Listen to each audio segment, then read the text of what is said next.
చెప్పాల్సింది ఏమిటంటే, ప్రభువా నేనేమనుకుంటున్నానో అది కాదు ప్రభువా జరగాల్సింది, నువ్వేమనుకుంటున్నావో అదే ప్రభువా జరగాల్సింది.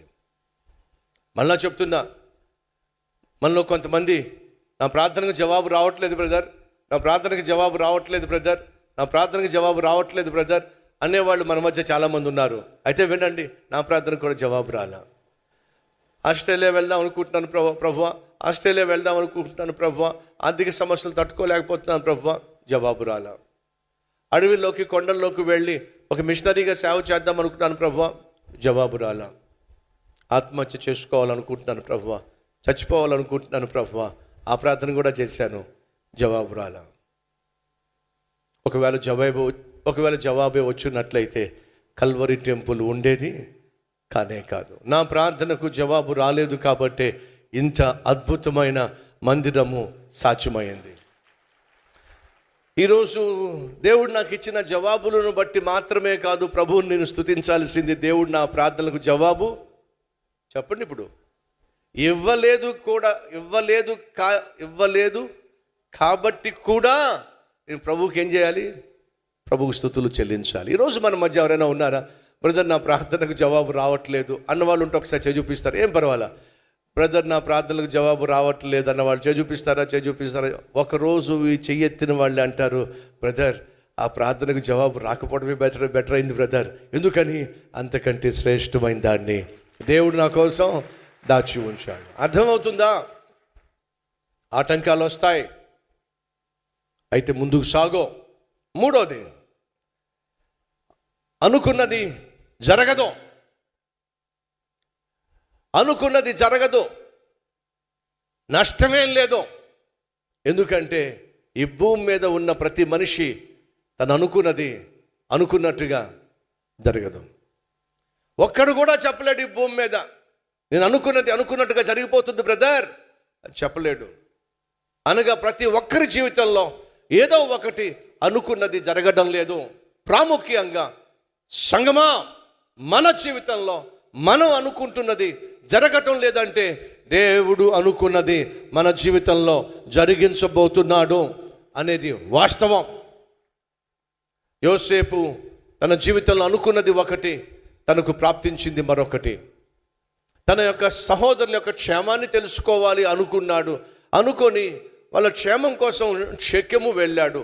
అనుకున్నదేమో వారి క్షేమాన్ని తెలుసుకుందాం అని చెప్పి వెళ్ళాడు, కానీ జరిగిందేమో కీడో. తన సహోదరులు వారి క్షేమం కోసం వస్తున్నటువంటి యోసేపు కీడు చేశారండి, గోతులో తోసేశారండి, అర్ధనగ్నంగా ఉంచేశారండి. ఆఖరికి వర్తకులు వస్తుంటే వారికి కొన్ని వెండి నాణ్యాలకు యోసేపును అమ్మేశారండి. అనుకున్నదేమిటి? అన్నలు ఎలాగున్నారో చూడాలని చెప్పి ఆశతో వెళితే అన్నలు ఏం చేశారు? అతను అన్యాయంగా అమ్మి పడేశారండి. ఆఖరికి అమ్మను పోగొట్టుకున్నాడు చిన్న వయసులో, నాన్నను పోగొట్టుకున్నాడు యవ్వన ప్రాయంలో. నా అన్నవాళ్ళు లేకుండా ఒంటరిగా అనాథగా దేశం కాని దేశంలో జీవించాల్సి వచ్చిందండి. వినండి, తను అనుకున్నది ఏమీ జరగలేదండి, కానీ దేవుడు అనుకున్నది మాత్రం జరిగించాడు. ఏమిటి? ఆ దేశానికి ప్రధానమంత్రిని చేయాలి అని దేవుడు అనుకున్నాడు. ఆ పనోడిని, ఆ పాలేరుని దేవుడు ఏం చేశాడు? ప్రధానమంత్రిని చేశాడు. తను అనుకుంది ఏమిటి? గొర్రెల కాపరిగా ఉందా అని చెప్పి. దేవుడు చేసింది ఏమిటి? ప్రధానమంత్రిగా ఉండాలని చెప్పి. దావీదు అనుకున్నది ఏమిటి? గొర్రెల కాపరిగా మంచి పేరు సంపాదిద్దాం అనుకుని ఉంటాడు. పాపం ఇప్పుడు 100 గొర్రెలు ఉన్నాయి, 200 గొర్రెలు సంపాదిద్దాం అనుకుని ఉంటాడు.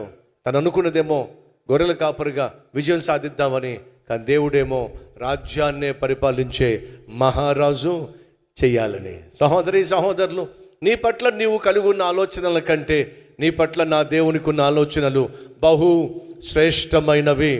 కాబట్టి దయచేసి వినో.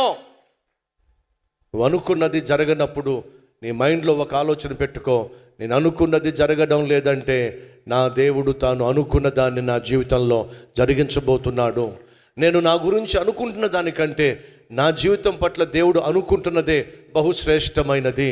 బైబిల్ సెలవిస్తుంది, దేవునిని ప్రేమించు వారికి అనగా ఆయన దయా సంకల్పము చొప్పున పిలువబడిన వారికి సమస్తము మేలు కలుగుటకే సమకూడి జరుగుచున్నాయి. సమస్తము. కాబట్టి ఈరోజు నీ జీవితంలో ఏదైతే నీకు కొంచెం అభ్యంతరకరంగా ఉందో, ఏదైతే ఈరోజు నీ జీవితంలో కొంచెం నష్టకరంగా ఉందో, ఈరోజు కొంచెం ఆయాసకరంగా ఉందో, ఏదైతే కొంచెం అపాయకరంగా ఉందో, ఏదైతే కొంచెం ఆవేదన కలిగిస్తుందో, దాని వెనుక దేవుని యొక్క మహత్తరమైన ప్రణాళిక ఉంది. మంచి రోజులు నీకు ఇవ్వాలని చెప్పే దేవుడు అటువంటి పరిస్థితిని అనుగ్రహించాడు, అనుమతించాడు. మర్చిపోవద్దు. ఆత్మీయంగా జీవించో.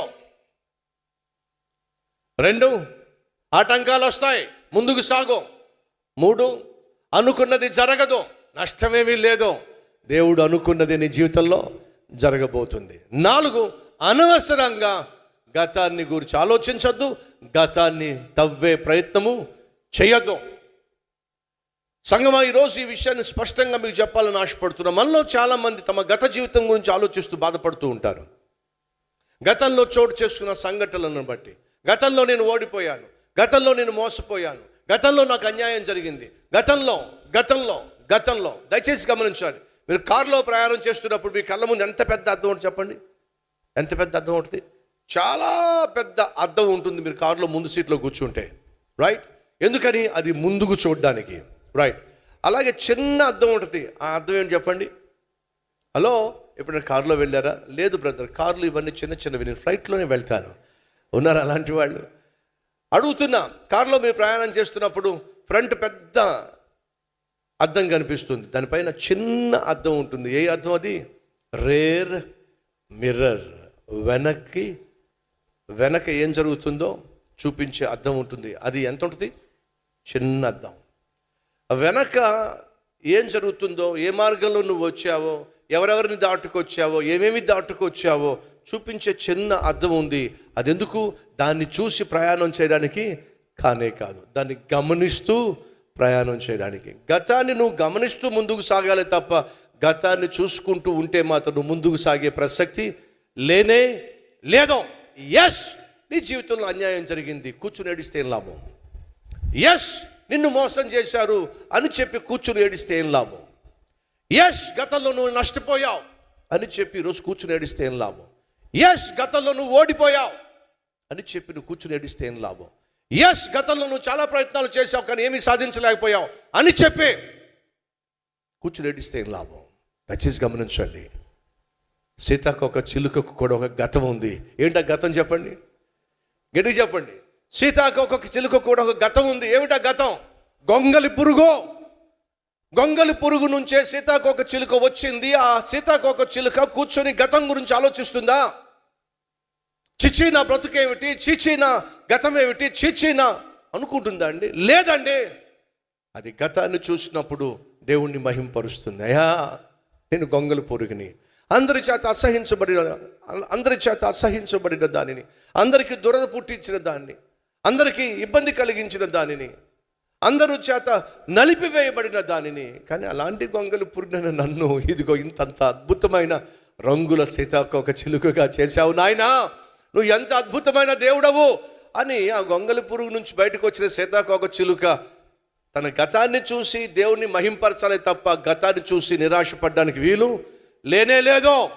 గతంలో నీ జీవితం ఏదైనా కావచ్చు, కానీ దేవుడు నిన్ను ఒక సీతాకోక చిలుకగా మార్చబోతున్నాడు. గతంలో నీకు చేదు అనుభవాలు నువ్వు ఎదుర్కొని ఉండొచ్చు, అందరి చేత అసహించుకొని పడి ఉండొచ్చు, అందరి చేత నలిపివేయబడి ఉండొచ్చు, అందరి చేత మోసగించబడి ఉండొచ్చు, అందరి చేత దగా చేయబడి ఉండొచ్చు, నిందించబడి ఉండొచ్చు. అది గతం. కానీ అదే గొంగలి పురుగు ఏం చేస్తుందో తెలుసా? తనను నిందించే, తనను అసహించుకునే వారందరికీ దూరం అయిపోయి ఒక గూడు కట్టుకుంటుంది, వేరు చేసుకుంటుంది. ఆ గూడులో కొంతకాలం అలాగే మౌనంగా ఉండిపోతుంది. దేవుడు ఏం చేస్తున్నాడు? అందరి చేత అసహించబడిన, అందరి చేత గేలి చేయబడిన, నలిపివేయబడినటువంటి గొంగలి పురుగు తను తాను ప్రత్యేకించుకున్నప్పుడు ఆ గొంగలి పురుగు షెల్లలో నుండి బయటికి ఎవరు వస్తారు చెప్పండి? సీతాకోక చిలుక. ఒక గొంగలు పురుగునే దేవుడు సీతాకోకను చేయగలిగితే నీ గతాన్ని నా దేవుడు ఎంత అద్భుతంగా మార్చి నేను అద్భుతమైన వ్యక్తిగా తీర్చగలడో ఒకసారి ఆలోచించు. Don't turn back. వెనక్కి చూసి నిరుత్సాహపడద్దు, వెనక్కి చూసి నిరసించిపోవద్దు, గత జీవితాన్ని గురించి ఆలోచించి నీ మనసు పాడు చేసుకోవద్దు. యెషయా గ్రంథం 43వ అధ్యాయం ఈ మాటని చదివి ముగించేస్తాను. 43 18, 19.